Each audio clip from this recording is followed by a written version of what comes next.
Hello everyone, welcome to Electronics Prepper, the channel where we try to learn as much as possible about electronics to become more self-reliant with technology and prepare for the future. Today I would like to show you a very useful integrated circuit that I've just found out about last week. And well, the integrated circuit is not new by any means. It was actually created before I was born, but nevertheless I had no idea about it. And this one is called TLC555. Now, we all know about 555 timers in general, but whenever we think about them, we think of the older versions, which have a different suffix, a different prefix in front of them, right? The older versions have the prefixes nu-a, nu-e, su-a, or su-e. And these are all made in bipolar technology. Well, TLC555 is a relatively newer technology relative to, the old ones. And it's made in basically CMOS technology, which means it uses MOSFET transistors inside of it rather than bipolar transistors. This new technology gives TLC555 at least 4 major advantages over the classical 555. Let's call it like that, classical 555. Okay. The first big advantage is the fact that the maximum frequency at which it can run when set in astable mode, when it's configured to basically generate a square wave and run as an astable circuit, the maximum frequency is around 2 megahertz. Whereas the old technology 555 timers were only able to go up to about 500 kilohertz or so. So we have an at least 4 times improvement in terms of maximum frequency that we can have. Another advantage, which is significant, especially in some projects, is the fact that TLC555 is able to operate from a considerably lower voltage, and it is guaranteed to work with a considerably lower voltage. So if the classical 555 requires about a minimum of 4.5 volts to work, well, TLC555 requires as low as 2 volts. Now, it is true that there are actually several versions of TLC555 with a different letter at the end, and the best version from the point of view of the lowest operating voltage is the one with the C at the end, which can operate from only 2 volts, and it is guaranteed to work at 2 volts. Okay, this makes it very good for battery powered circuits, because we no longer need to have I don't know, 4 batteries or more to power a simple timer. We can just have 2 batteries, 2 classical batteries of 1.5 volt each, right? The third advantage, which kind of goes along with this one, with a low voltage, It's also a low so-called quiescent current. They are calling it here supply current. For TLC555C, that's a typical of 360 microamperes and a maximum of 600 microamperes. And that's at 15 volts of power voltage. This is considerably lower than the supply current of the bipolar versions, which require anywhere between 2 milliamps and even 15 milliamps. At 15 volts, they have a typical consumption current of 10 milliamps. It's many times smaller the current that TLC555 requires. Again, this is yet another reason that makes it very good for battery-powered devices. The fourth advantage that TLC555 has, it's a relatively smaller one, but still important one. And that is the low and high level of the signal on the output.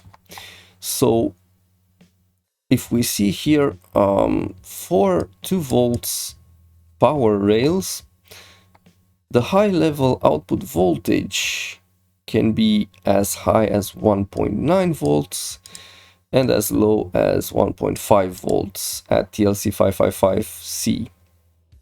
The low level output voltage for the same integrated circuit can get as low as 70 millivolts and as high as 300 millivolts. So basically, it's pretty much like a rail-to-rail output op-amp. It's very similar to such a thing, and it's also a good advantage to have because we can easily drive bipolar transistors, since we can be rest assured that whenever the level is low or high, those bipolar transistors will get opened or closed completely.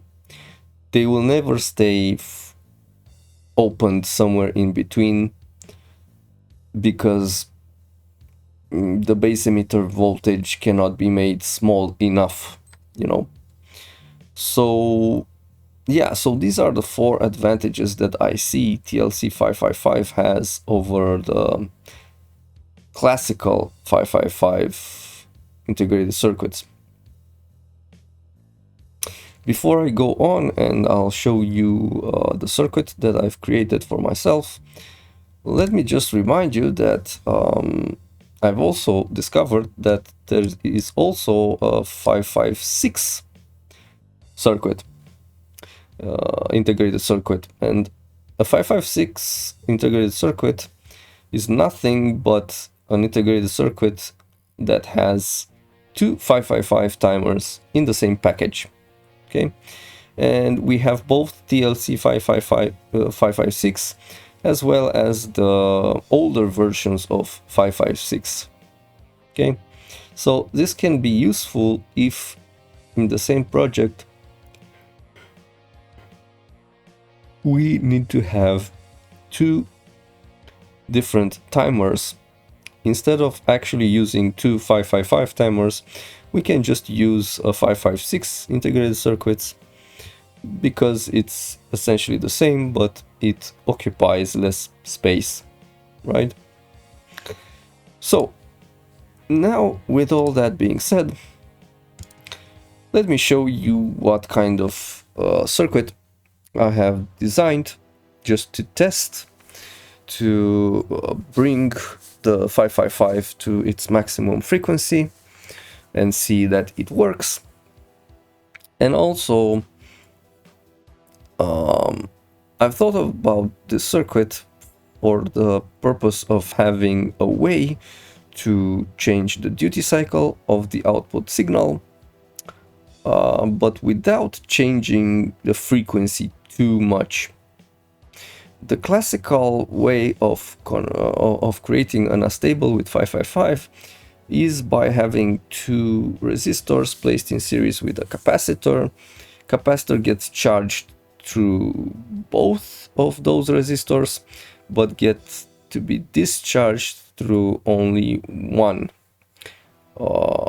This makes it mathematically impossible to have duty cycles lower than 50%. But if we change the circuit a little bit and make it just slightly more complex, we can definitely achieve the adjustment of the duty cycle with the frequency remaining relatively constant.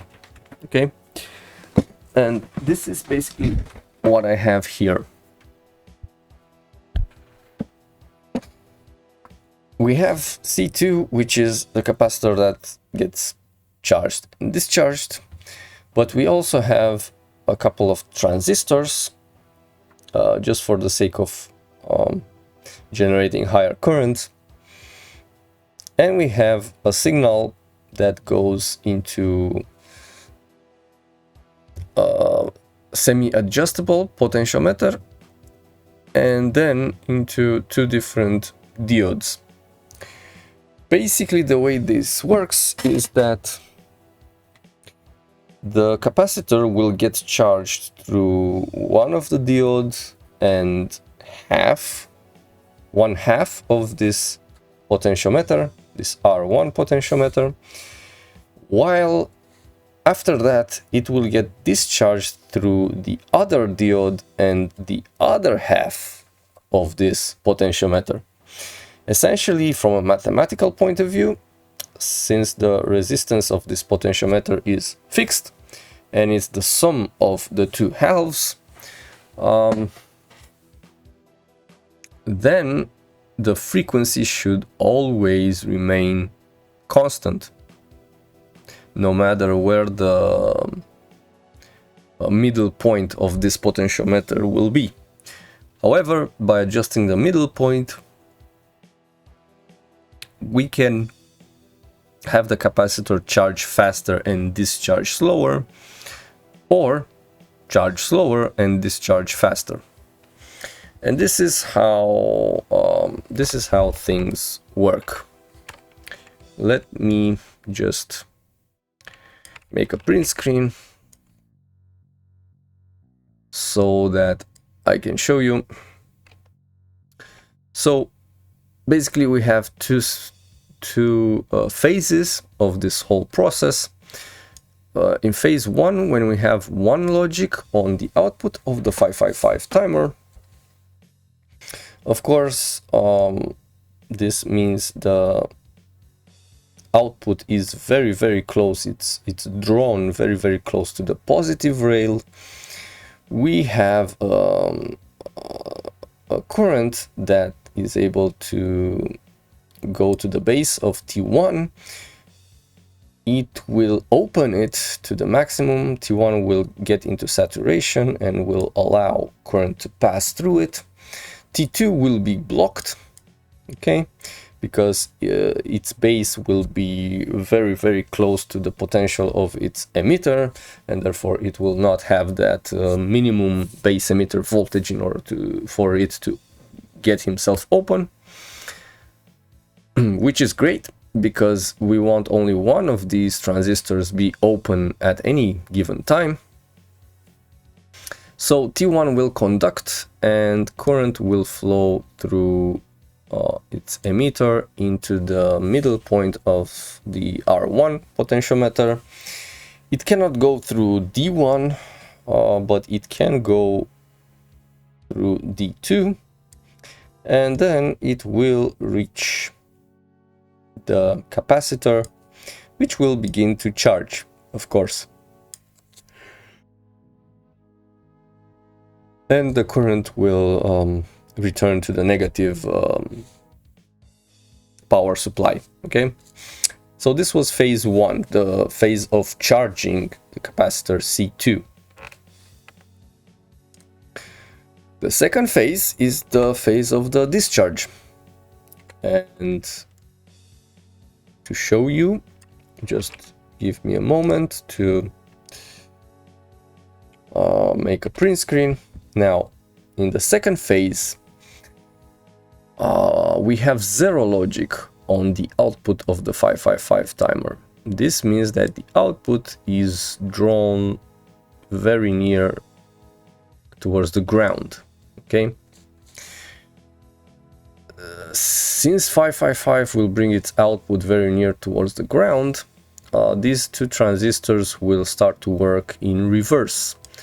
T1 will be completely blocked because, well, its base will be put to the ground and it will not have enough base emitter voltage to get it himself open. However, T2 will start to conduct. It will start to open. And it will open quite a lot. It will get into saturation, which means it will allow current to enter through its emitter and get out through the collector, which means that now this capacitor C2 is able to discharge, okay, into the same circuit almost. It will not be able to go to D2 like before, but it will be able to go through D1 and through this other half of this potentiometer and reach transistor 2, and then later the current that started from capacitor C2 is able to, you know, reach back the negative plate of this capacitor, and so we have this circuit closed, and so capacitor C2 discharges. Now, like I said, since we have only one potentiometer for charging and discharging the capacitor, and in each phase we are only using half of this potentiometer, then we are guaranteed to have a relatively constant frequency, because the sum of the times of charging and discharging will remain constant, okay? And even though this is a slightly more complex circuit, it's definitely a better one from this perspective.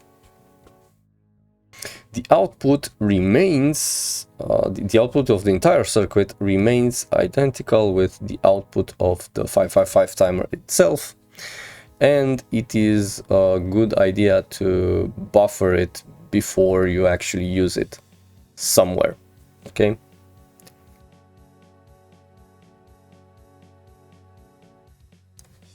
Other than that, we just have a normal configuration of a 555 astable. You know, we have the reset pin tied to the positive rail. We have a capacitor on the control voltage to offer an extra stability for the entire circuit. And we have a decoupling capacitor across the power supply. Okay, now let's go to the workbench and let me show you exactly how this works. And let me put this capacitor of 22 picofarads. For me, it works on the breadboard to give me the highest frequency that I can possibly obtain. One more thing to mention before that, I cannot give you a formula to calculate the frequency, the oscillation frequency, because in this particular circuit, the frequency no longer depends solely on the capacitor and some resistors. it depends also on the voltage of the power supply. Since we have diodes and transistors, which have fixed voltages that they work with, I mean, the base emitter opening voltage and also the voltage across the diodes, well, we can no longer have a clear formula for you know, figuring our frequency. We will just have to play with different capacitors and resistors in order for us to get the frequency that we want. So let me just go to the workbench and I will definitely show you the circuit, how it works and how this adjustment works, and of course what's the maximum frequency that I've obtained.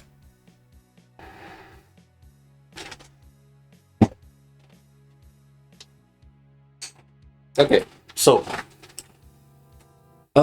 we have right now a 100 nanofarad capacitor here that gives us a relatively smaller frequency, and we see on the screen of the oscilloscope 5.2 5.3 kilohertz square wave.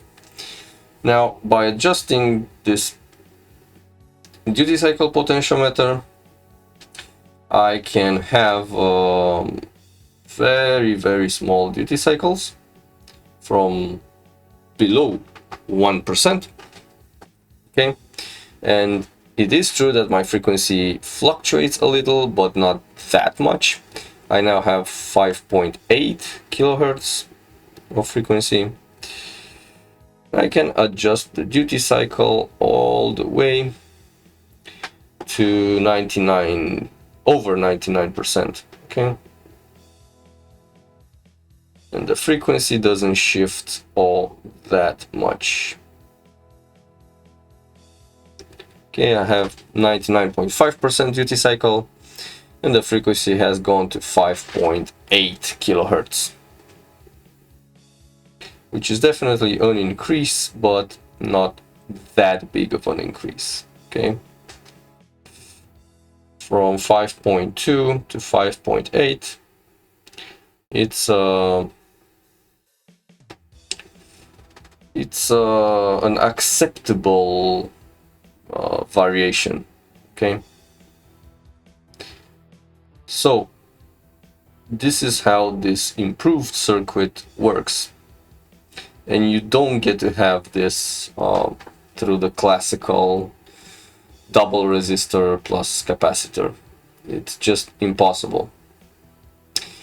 Now, since I've shown you this, let me show you the maximum frequency that we can obtain. I'm going to remove the 100 nanofarad capacitor. Sorry for bumping into the mic. And I'm going to put 22 picofarad capacitor into the circuit, because that's as low as it takes. And of course, I need to do some further adjustment on the oscilloscope. So now we see a 1.8 something megahertz frequency. I am playing a little bit with the power supply right now. I have about 7 volts. The frequency increases a little bit if I increase the supply voltage. I am almost at 9 volts now, but if I increase it even more, the frequency drops. So I'm going to get down and try to see where's the maximum frequency that I can get here. Okay, so I have about 7.3 volts with 22 picofarads, I have about 1.9 megahertz. For some strange reasons, I have discovered that if I put a resistor in series with the capacitor, instead of my frequencies getting smaller, I actually can increase the frequency a little bit. So this is exactly what I will do. I will put this semi-adjustable 25 kilo ohm in series with the capacitor, and I will turn it a little bit so that I get the absolute maximum frequency. And yeah, and this is it, 2.3 megahertz. It's interesting that 2.3 megahertz can be obtained on a breadboard, because a lot of people say that you can't. Well, no, you can. Sure, the breadboard does distort the signal a little bit and does make it a little bit harder, but it is not impossible to obtain such frequencies. On top of that, on top of that,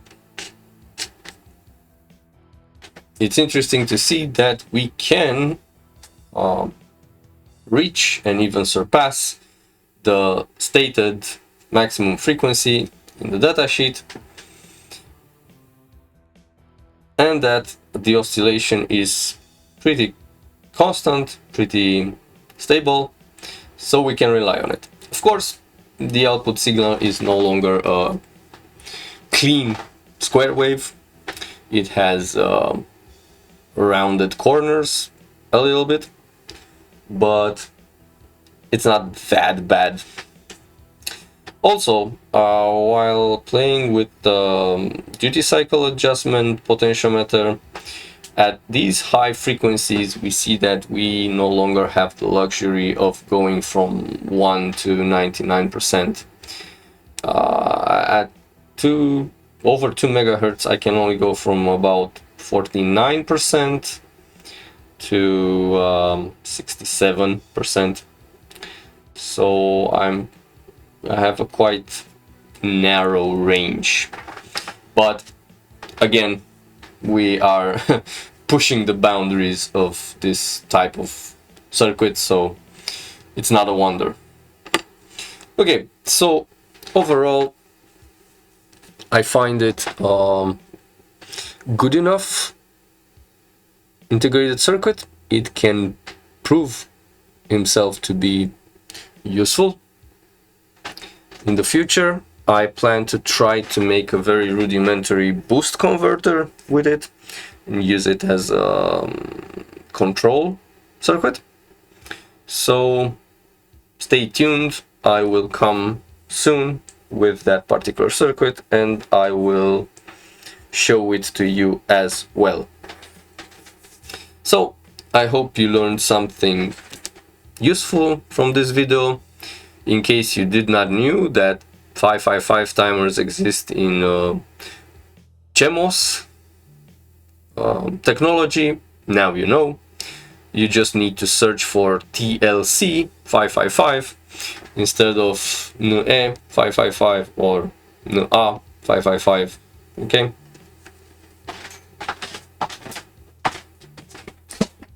So thanks a lot for watching my video, and I hope to see you next time. If you like this video, please like it, hit the like button. Also, if you consider it useful, please consider supporting my work on Patreon. The faster I can buy electronic components and even lab devices, the faster I can learn, and the faster I can come here on YouTube and teach you as well, so that you don't have to waste so much time on learning all of these things, as I am Thanks a lot for watching. See you next time. Bye bye.